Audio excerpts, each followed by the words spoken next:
आज की वीडियो देखने वाला मैं साइंस का चैप्टर 3 धातु मधातु। ठीक है, इसके पहले जो हम 2 चैप्टर कंप्लीट करवा चुके हैं। अगर आपने वीडियो नहीं देखी डिस्क्रिप्शन बॉक्स में मैं जो लिंक दे दूंगा। चलिए हम जो इसके आज वस्तुनिष्ठ प्रश्न, ठीक है, लघुत्तरीय दीर्घोत्तरीय सभी प्रश्नों को जो है हल करेंगे। ठीक है, तो चलिए हम वीडियो स्टार्ट करते हैं। और ये जो है ये परीक्षा दिन से बनवा रहा हूँ मैं, ताकि आपको जो है पढ़ने में कोई दिक्कत ना आए। ठीक है, चलिए देखते हैं। हमारा पहला ऑब्जेक्टिव आपको दिया है, निम्न में से कौन सा गुण जो है धातु द्वारा प्रदर्शित नहीं किया जाता। ठीक है, तो हमें इन 4 ऑप्शन दिए हैं। 4 ऑप्शन में से बताना है कि भाई कौन सा गुण है जो धातुओं में नहीं होता है। सबसे पहले धातुओं में विद्युत संचालन होता है, तो हाँ भाई होता है। ध्वनिक प्रकृति होती है, तो हाँ ध्वनिक प्रकृति होती है।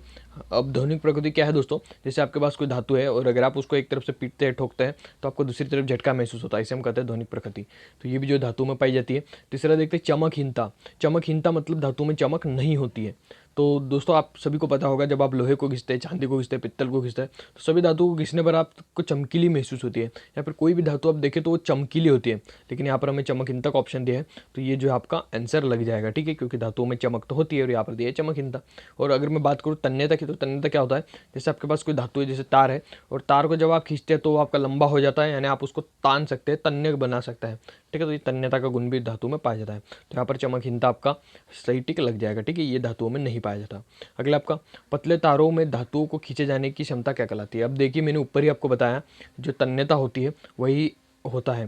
ठीक है, जैसे पतला कोई मेरे पास तार है और उसको अगर मैं खींच के डबल कर दूँ, ठीक है, तो वो धातु ही है। ठीक है, तार तो धातु ही है, तो ये जो गुण रहेगा, मैं इसको खींच के डबल कर रहा हूँ, इसका जो गुण है वो कहलाएगा तन्यता। ठीक है, अगर मैं बात करूँ यहाँ पर दूसरे तीसरे ऑप्शन की, तो आघातवर्धनीयता ये होता है कि जैसे मान लीजिए आपके पास कोई धातु है और जब आप उसको पीटते हैं या ठोकते हैं तो वो क्या हो जाती है, बड़ी हो जाती है, फैल जाती है। ठीक है, तो जैसे आपने कील को देखा होगा, कोई लोहे की पत्रे या फिर कोई भी धातु को देखा होगा, जब आप उसे पीटते तो फैल जाती है, तो उसे हम कहते हैं आघातवर्धनीयता, आघात पहुंचाकर उसको बढ़ाना। तो ये ध्वनिकता मैंने आपको ऊपर बता दिया, और चालकता जो है यह विद्युत का संचालन करती है। ठीक है, ठीक है, तीसरा ऑप्शन देखिए, निम्न तीसरा ऑब्जेक्टिव देखिए आप, निम्न में से कौन सा युगल विस्थापन की अभिक्रिया प्रदर्शित करता है। ठीक है, तो यहाँ पर जो आप चौथा टिक लगा दीजिए और इसे याद कर लीजिए। ठीक है, क्योंकि युगल विस्थापन आपको जानना पड़ेगा, विस्थापन शुरू से, तो वो हम इतना डिटेल में आज की इस वीडियो में नहीं जाने वाले। ठीक है, तो यहाँ पर AgNO3 विलयन एम कॉपर की धातु के साथ ये युगल विस्थापन अभिक्रिया प्रदर्शित करेगा। ठीक है दोस्तों, चलिए देखते हैं चौथा ऑब्जेक्टिव, लोहे के फ्राइंग पैन। ठीक है, जो लोहे का जो फ्राइंग पैन क्या होता है दोस्तों, जिस पर जो है आपने कभी नॉनवेज या वेज खाया होगा, तो वो फ्राइंग पैन एक खाना बनाने का ये पैन आता है। ठीक है, को जंग से बचाने के लिए निम्न में से कौन सी विधि उपयुक्त है। ठीक है, क्या हम उसको ग्रीस लगा सकते हैं, क्या हम उसको पेंट लगा सकते हैं, क्या जिंक की परत चढ़ा सकते हैं, ये सभी कर सकते हैं। तो दोस्तों अगर आप उस फ्राइंग पैन को अगर ग्रीस लगाएंगे, तो हम उस पर खाना पकाते हैं तो खाने के साथ हमें ग्रीस भी मिलेगा, तो ये कोई भी नहीं चाहेगा। ठीक है, तो हम ग्रीस लगाने वाला ऑप्शन तो नहीं टिक करेंगे।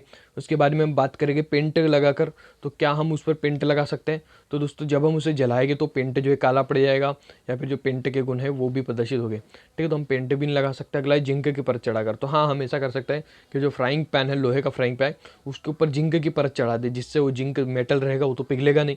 तो यहाँ पर जो हमारा जिंक की परत चढ़ाकर ये बिल्कुल सही लग जाएगा।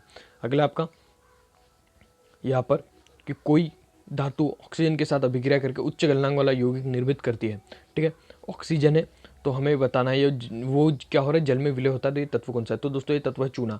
ठीक है, जिसका सूत्र होता है CaO।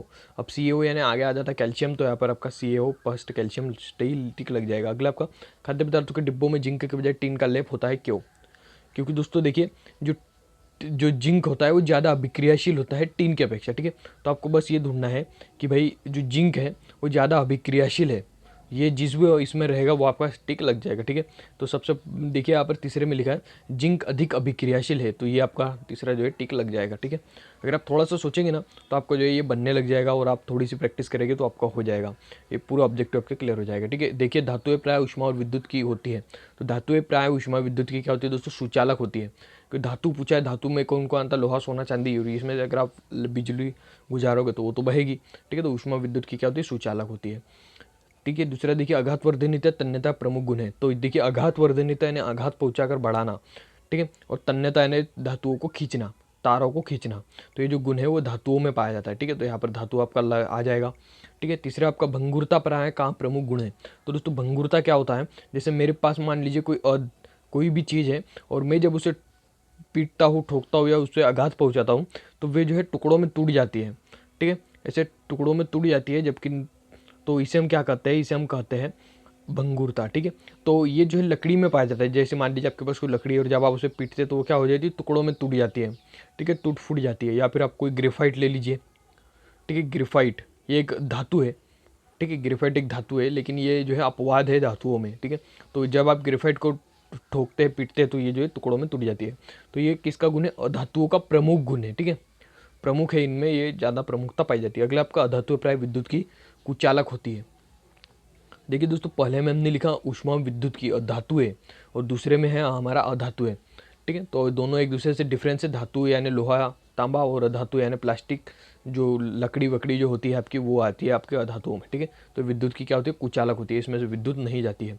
अगला आपका का उपयोग थर्मामीटर बैरोमीटर पर किया जाता है। तो इसका आंसर आएगा आपका पारा, ठीक है। मरकरी जो पारा होता है यानी Hg, इसका उपयोग क्या होता है? थर्मामीटर और बैरोमीटर में किया जाता है, ठीक है। सत्य सत्य देखते हैं दोस्तों। सोडियम अति क्रियाशील धातु है, तो बिल्कुल सही है, क्योंकि इसको केरोसिन में रखते हैं। अगला आपको दो अधातुओं के समांगी मिश्रण को मिश्रा तो कहते हैं, तो बिल्कुल गलत है। अब गलत क्यों है दोस्तों? देखिए, यहाँ पर लिखा है दो अधातु। दो अधातु मतलब मान लीजिए मेरे पास एक अधातु है लकड़ी और दूसरी अधातु है लकड़ी, ठीक है। तो क्या मैं इन दोनों को मिलाकर एक धातु बनाऊंगा और क्या मैं कहूँगा ये मिश्र धातु है? तो ये बिल्कुल गलत आ जाएगा।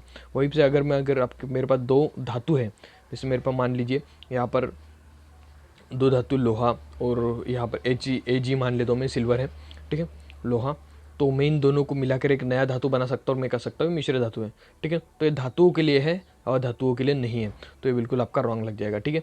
अगला आपका धातुओं के ऑक्साइड प्राय क्षारकीय प्रकृति के होते हैं, ठीक है। तो ये बिल्कुल आपका सही लग जाएगा, ठीक है। धातुओं के ऑक्साइड पर क्षारकीय होते हैं और अधातुओं के ऑक्साइड अम्लीय होते हैं, ठीक है। तो यहाँ पर ये बिल्कुल टिक लग जाएगा। अगला आप देखिए, आपका स्टेनलेस स्टील से तांबा मिला होता है, ठीक है। तो चौथा ये आपका बिल्कुल असत्य है, स्टेनलेस स्टील में तांबा नहीं मिला होता है, ठीक है। और पांचवा यहाँ पर आपका सत्य आ जाएगा कि अधातुओं के ऑक्साइड अम्लीय होते हैं, और यहाँ पर हमने तीसरे में पढ़ा था धातुओं के ऑक्साइड क्षारीय होते हैं, ठीक है। चलिए, सही जोड़ी इस अध्याय से सही जोड़ी पूछी गई थी दोस्तों। यहाँ पर देखिए, द्रव धातु पारा, द्रव अधातु ब्रोमीन, सोडियम जो होता है अतिक्रियाशील धातु होता है, तो यहाँ पर अतिक्रियाशील लग जाएगा। चमकदार धातु जो है आयोडीन होता है, अधातु, ये अधातु है दोस्तों आयोडीन, लेकिन ये क्या होता है? चमकदार होता है। विद्युत की सुचालक अधातु, ठीक है। तो विद्युत की सुचालक अधातु कौन सी? ग्रेफाइट, मैंने आपको बताया था अपवाद है। और हीरा क्या है?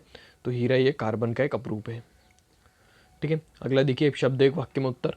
जो धातु एक कठोर सतह से टकराने पर ध्वनि उत्पन्न करती है, उन्हें क्या कहते हैं? उसे कहते हैं दोस्तों सोनोरस, ठीक है।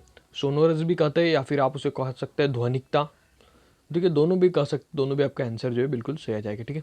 अगला आपका धातु की सतह चमकदार होती है, गुण क्या कहलाता है? तो दोस्तों, जो धातु की सतह जो होती है चमकदार रहती है, तो इसे हम कहते हैं चमकता, ठीक है दोस्तों। हम इसे चमकता भी कहते हैं, या हम इसे धात्विक चमक भी कह सकते हैं, दोनों भी कह सकते हैं, आप दोनों भी लिख सकते हैं। अगला आपका पारे की मिश्र धातु क्या कहलाती है? पारे की मिश्रासु क्या कहलाती है? ठीक है दोस्तों, तो पारे की जो मिश्रासु है उसे हम कहते हैं अमलगम, ठीक है। अमलगम, अगर आपको पूछा गया क्वेश्चन कि भाई अमलगम की परिभाषा लिखिए, तो आप पारे की मिश्रासु लिख सकते हैं, तो आपका बिल्कुल सही हो जाएगा, ठीक है।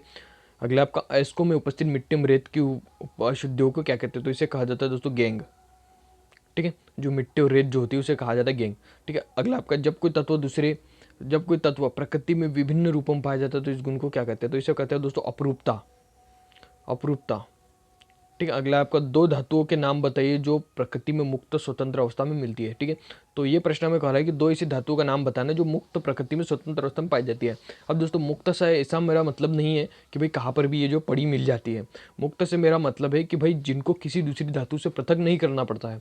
जैसे मान लीजिए कि जैसे आपका सोना है और चांदी है, ठीक है। तो ये जो है मुक्त अवस्था में पाई जाती है प्रकृति में, इन्हें जो है किसी भी धातु से अलग नहीं किया जाता है। ये जो है ऊपर मिट्टी में कहीं पर भी मिलती है, ठीक है। तो हमें यहाँ पर दो के नाम लिखने हैं, तो आप लोहा और चांदी लिख दीजिए। अगर आपको दो तीन के पूछा तो हीरा भी उसमें इंक्लूड कर दीजिए, क्योंकि हीरे को भी किसी से जो अलग नहीं किया जाता है, ठीक है। अगला आपका कि कौन सी धातु आसानी से संचारित नहीं होती है, ठीक है दोस्तों। जो आपका सोना है दोस्तों, गोल्ड, वो जो है जल्दी से संचारित नहीं होता है। अगला आपका ऊष्मा की दो सुचालक धातुओं के नाम बताइए, तो कोई भी लिख दीजिए, जैसे चांदी और तांबा लिख दीजिए, लोहा सोना कुछ भी लिख दीजिए, बस ज़्यादा ऊष्मा की सुचालक आपको बताना है। अगला आपका ऊष्मा की दो कुचालक धातुओं के नाम पूछा है, तो धातुओं में आपको लिख दीजिए लेड और मरकरी, ठीक है, लेड मरकरी, ठीक है। ये जो है धातुओं की कुचालक है, ठीक है, धातु है लेकिन कुचालक है, ठीक है। अब चलिए बढ़ते हैं अतुलगित्रीय प्रश्न की ओर, ठीक है। वीडियो थोड़ा सा लंबा हो सकता है, ठीक है दोस्तों, लेकिन कोई बात नहीं।